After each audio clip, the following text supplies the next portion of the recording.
محمد الرسول. اور دو کمزوریاں ہمارے اندر ہیں، وہ بات بتا کر اپنی بات ختم کروں گا. ایک تو ہم لوگ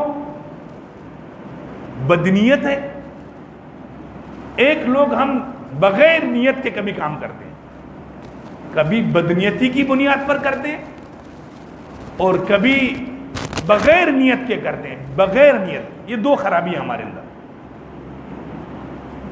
بدنیتی کیا ہے کہ ہم نماز پڑھ رہے ہیں دکھلاوے کے لیے، یہ بدنیتی ہے. تلاوت کر رہے ہیں دکھلاوے کے لیے، کوئی نیکی کر رہے ہیں دکھلاوے کے لیے، مسجد کی خدمت کر رہے ہیں دکھلاوے کے لیے، شیخ الحدیث بیان کر رہا ہے دکھلاوے کے لیے. یہ بدنیتی ہے، اللہ کو پسند نہیں. ایک ہے بغیر نیت کے، یہ بھی ہمارے اندر خرابی ہے. بھائی آپ مجھے بتلائیں، نماز پڑھنے پر ثواب ملتا ہے نیت کرتے ہو، لیکن اگر ایک آدمی نیت کر کے کھیت میں کام کرتا ہے اس کو بھی ثواب ملے. ایک آدمی قرآن کی تلاوت پر ثواب ملتا ہے، ایک آدمی اپنی دکان کی طرف صبح جاتا ہے، 8 گھنٹے 12 گھنٹے ڈیوٹی کرتا ہے، اگر وہ نیت کر کے جائے گا کہ یا اللہ میں اس لیے یہ کاروبار کر رہا ہوں کہ حلال روزی کماؤں، کیونکہ اللہ تیرا حکم ہے کہ میں حلال روزی کما کر کے اپنے بچوں کو کھلاؤں، تو حدیث پاک میں آتا ہے کہ یہ شخص 8 گھنٹے یا 12 گھنٹے یہ اللہ کی عبادت میں لگا ہوا ہے. تو یہ بغیر نیت کے بعض کام ہم کر رہے ہیں، ہمیں ثواب ہم نہیں لیتے ہیں اس کا یہی طریقہ ہے کہ آدمی دکان پہ جا رہا ہے، ایک آدمی اپنے کاروبار پہ جا رہا ہے، ایک آدمی اپنے زمین پر جا رہا ہے، ایک آدمی سرکاری ڈیوٹی پر جا رہا ہے. اگر وہ اس نیت سے جائے گا کہ یا اللہ میں اس لیے ڈیوٹی کر رہا ہوں کہ تیرا حکم ہے. ایسی عورتیں گزری ہیں، بدایہ نے نقل کیا ہے. 2 عورتیں آپس میں ملی، اس نے کہا بھائی میں نے 8 روٹیاں بنائی اور 8 روٹیوں کے درمیان میں نے پورا قرآن مجید ختم کیا اور 1 سپارہ قرآن مجید میں نے مکمل کیا.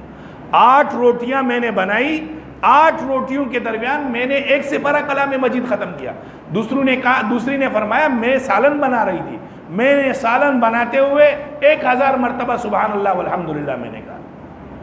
اب جب تک عورت اپنے کان میں ہینڈ فری نہیں لگائے گا، جب تک حاجی تبلیغی مولوی مفتی جب تک اس موبائل سے نہیں نکلے گا اس کا کوئی کام ہوگا نہیں. چلتے پھرتے بھی اس کے کانوں میں یہ ہے، اٹھتے بیٹھتے بھی اس کے کانوں میں یہ. ایک وقت تھا جب کوئی آدمی کسی دیہات سے گزرتا تھا تو تہجد کے ٹائم وہاں سے قرآن کی آوازیں آتی تھی، بچوں کے رونے کی آواز آتی تھی. وجہ کیا ہے؟ ان کی والدہ ان کے والدین اللہ کے سامنے سجدہ ریز ہو کر روتے رہتے تھے. آج آپ جس گھر کے ساتھ سے گزریں گے آپ کو گانے بجانے کے علاوہ کچھ آواز نہیں ہے. خود تو بدبخت اس میں ملوث ہے، جو پڑوس میں کوئی شریف آدمی رہ رہا ہے وہ بھی پریشان. اگر یہ عورت یہ کام کرتے ہوئے، شوہر کی خدمت کرتے ہوئے، ساس کی خدمت کرتے ہوئے، گھر والوں کی خدمت کرتے ہوئے باخدا اگر یہ نیت کرے کہ یا اللہ تیرا حکم ہے، یا اللہ تیرے نبی کا حکم ہے، یقین کرو یہ ایسا ہے جیسے محاذ میں جہاد فی سبیل اللہ میں لگی ہوئی ہے. سسر بیمار ہے، ساس بیمار ہے، بہو پر بڑا بوجھ ہے، یار پتہ نہیں یہ کب راستے سے ہٹے گا. ارے بھائی سفید ریش ہے، اس کی تو خدمت کر رہا ہے، تجھے پتہ ہے اس کا اجر کتنا ہے اللہ کے نزدیک. اس لیے یہ چیزیں سیکھنے کے لیے علماء کے پاس بیٹھنا پڑتا ہے، اللہ والوں کی خدمت میں جانا پڑتا ہے، نیتی اپنی صحیح کرنی پڑتی ہے. بھائی کہاں جا رہے ہو؟ نور خان بھائی یار میں جا رہا ہوں، کیا کروں مجبوری، اپنا دودھ بیچ رہا ہوں. بھائی مجبوری کا لفظ ہٹاؤ بیچ سے. بھائی اللہ کا حکم ہے، میں جا رہا ہوں یہ کام کر رہا ہوں تاکہ تجھے ثواب ملے. کہاں جا رہے ہیں؟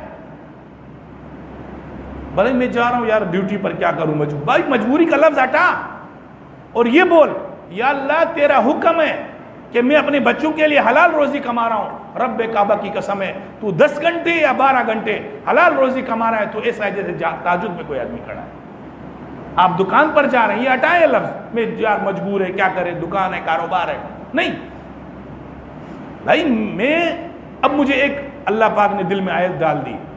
موسیٰ علیہ السلام کے ساتھ اس کی اہلیہ ہے، قرآن مجید میں موجود ہے. رات کا ٹائم ہے، سخت سردی ہے، بیوی نے فرمایا کہ مجھے تو ولادت کا درد شروع ہو گیا. تو موسیٰ علیہ السلام نے آگے پیچھے دیکھا, کچھ نہیں. دور سے آگ جلتی ہوئی نظر آئی. تو موسیٰ علیہ السلام نے کہا آپ ادھر امکثوا, تم ادھر رک جاؤ, میں جاتا ہوں لعلی آتیکم منہا بقبس او اجد علی النار ہدی, میں جاؤں گا, تم یار ٹھہر جاؤ, میں تمہارے لیے آگ لے آتا ہوں, تمہارے لیے کوئی راستہ, کوئی عورت یا کسی کو لے آتا ہوں تاکہ مشکل. اب اپنی بیوی کی خدمت کے لیے جا رہا ہے, لیکن اللہ نے فرمایا آ رہے ہو میری خدمت, بیوی کی خدمت کے لیے, میں آپ کو پیغمبری عطا کروں گا. تو کبھی کبھی خدمت پر اللہ وہ چیزیں عطا کرتا ہے جو عبادت پر.